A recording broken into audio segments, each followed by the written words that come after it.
There's another technique besides ionization energy that we're going to use, and that technique is called photoelectron spectroscopy. Photoelectron spectroscopy, or PES. Now what that means is photo is light, electron obviously is electron, and the spectroscopy means that we're going to see a range of something. Okay, it could be light or it could be energies, but basically light is going to give us a range of electron speeds is how this thing's going to work. So let's say I take some light and I shoot that light in to this electron. So that light brings energy. So energy is equal to Planck's constant times the frequency. So depending on what book you're using, you might see it written as HF, Planck's constant times the frequency, or this crazy looking V, which is really a nu. But really, the light's just bringing energy. Now, this electron is deep in a hole, right? It's being held by a nucleus, so it's really trapped inside a deep cave that it can't get out of, right? But if I inject some energy in here, now this electron's going to have some kinetic energy, and it might be able to jump up out of the cave. So let's say that the energy that I give it is just enough to get it right here at the very top of the cave. It would have no kinetic energy whatsoever. It would just make it out, and probably be recaptured. But if I put in more energy, if the light that I put in there had a much higher frequency and there was a lot more energy, then this electron is going to be ejected with some kinetic energy. Now we can measure that kinetic energy pretty easily with some devices that are readily available.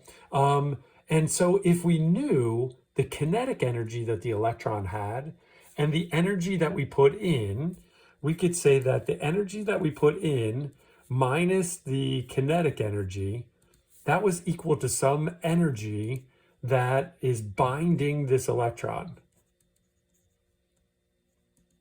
Okay, whatever energy is required to get out of the hole, I'm going to call a binding energy.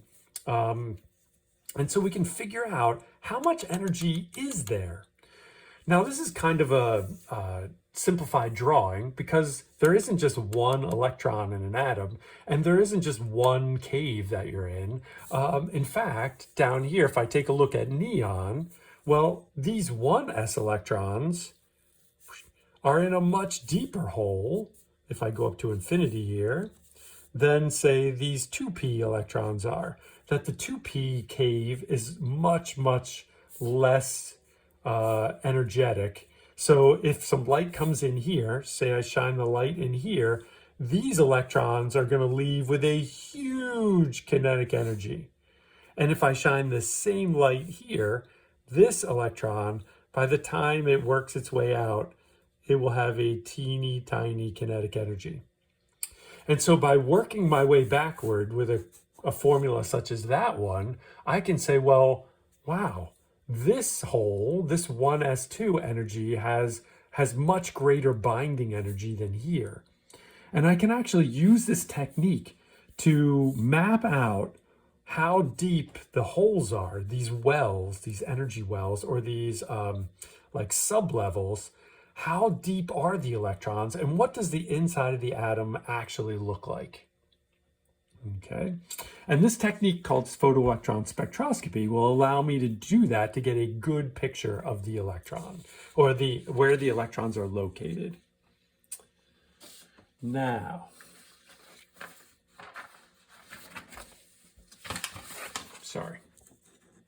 let's take a look at one of these spectra. So here I have the result, which is actually quite fake. Real photoelectron spectrums do not look like this. They have a lot more noise. There's a lot more craziness going on in here. So AP will give you simplified versions that include only the relevant peaks. And then you have to ask yourself, well, what the heck are these peaks? Well, let's take a look at carbon. We know that carbon has 6 total electrons. It's 1s2, 2s2, 2p2. And the photoelectron spectrum is technically a map of what these things look like. So the next thing I want you to look at, once you figure out like what is the electron configuration I'm actually looking for, is to look down here at the energy axis. And it's a weird axis. Usually on the left, you will put your lowest energy like 0. But if you notice, my highest energy is on the left, and it gets lower down to 10, lower down to 1, 0.1. So 0 is going to be way off to the right somewhere.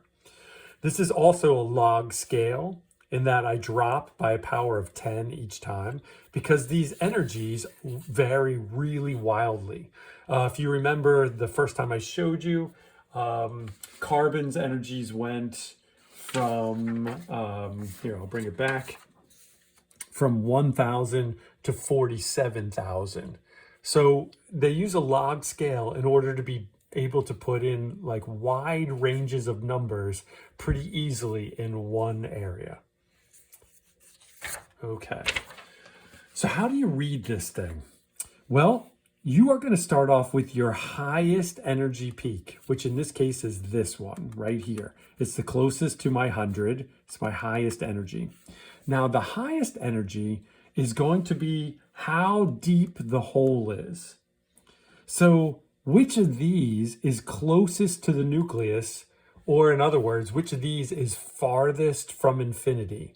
And the answer is 1s. Okay, now we know that carbon has 2 electrons in a 1s. So this height from here to here is 2 electrons. I know it's 4 lines, but the lines are relative. I don't know if you can read that or not. It's pretty small. The heights are relative. We know that it's going to be 2 electrons. Now, since this height has this, or since this peak right here has the same height, it must also be 2 electrons. And we know that there are 2 electrons in my 2s. Now, why is it much closer to an energy of 1? Well, it's because the 2s is farther from the nucleus and closer to my infinity point. And then why is this next peak so close? Well, it also holds 2 electrons, and I can tell that by the height. All of them are the same height.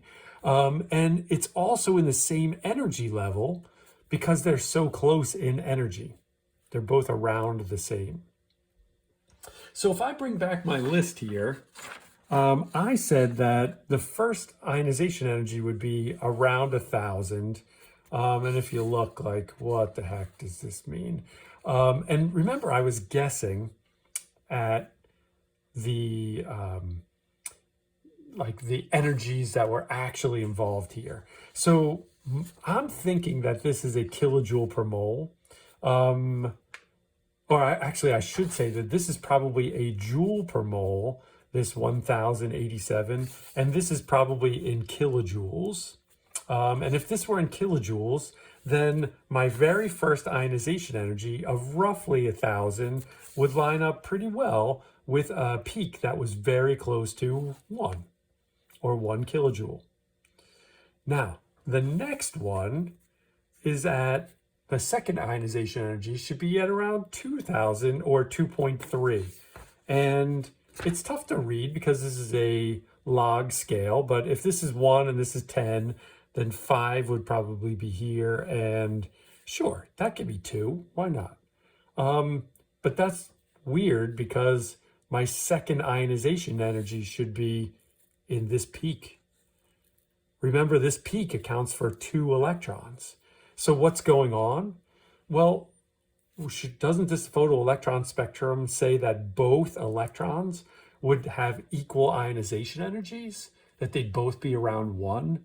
And the answer is no.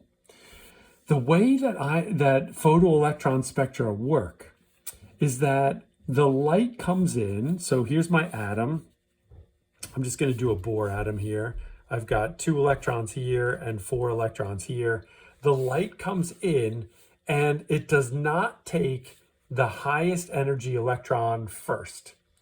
In a photoelectron spectrum, this piece of light comes in and it randomly hits any electron that it wants. And whatever electron gets hit flies out of the atom.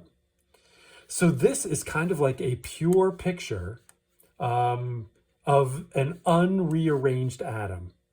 Because remember when we were doing the ionization energies, I said, look, as soon as I remove one of these electrons, the other 3 are going to rearrange themselves.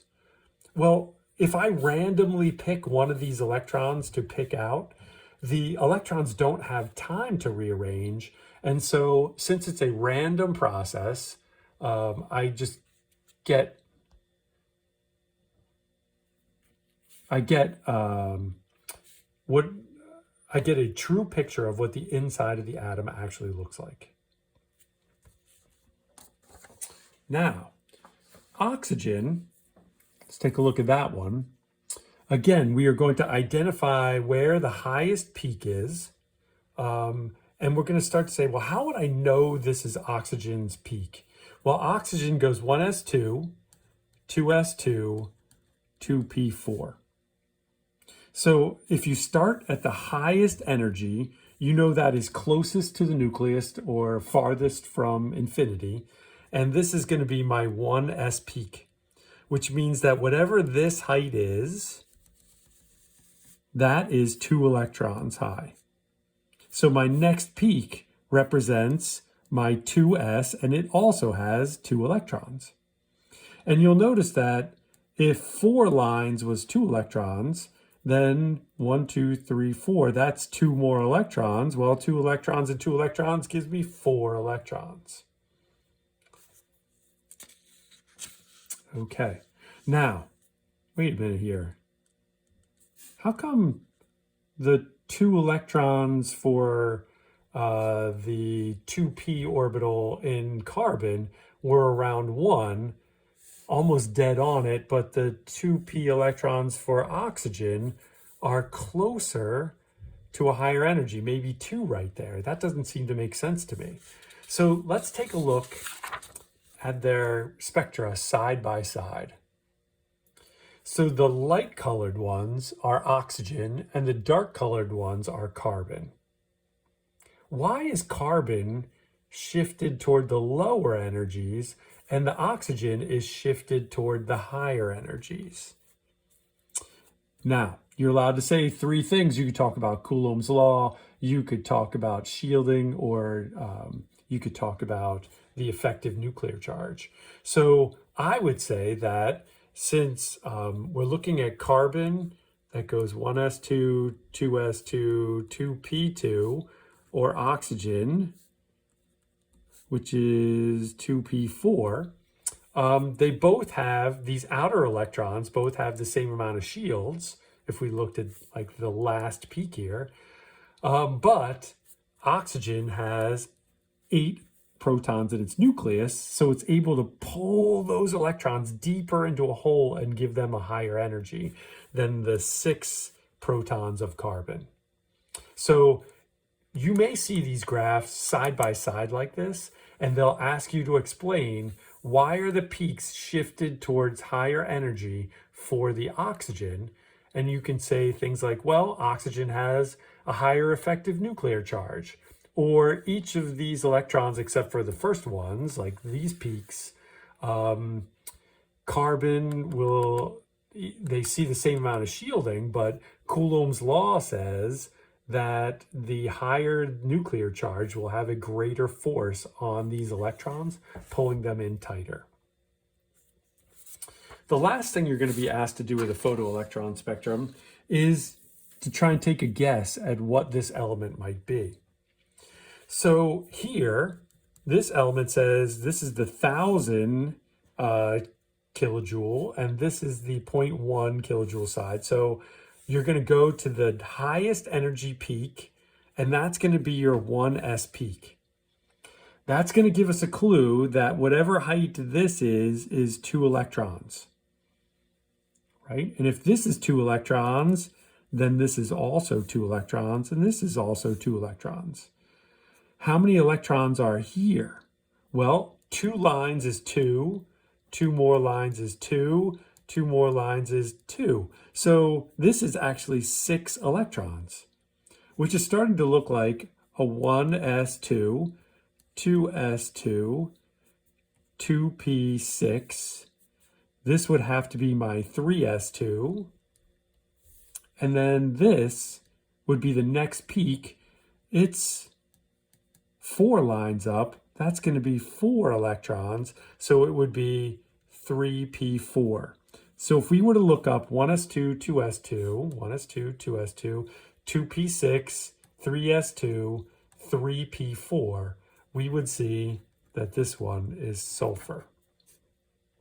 Okay, so remember, always find out where the high energy side is. On the graphs that I've shown you, it's always been on the left. That does not mean that it will always be on the left. Sometimes they flip these graphs and put the higher energy off to the right. So please identify that first.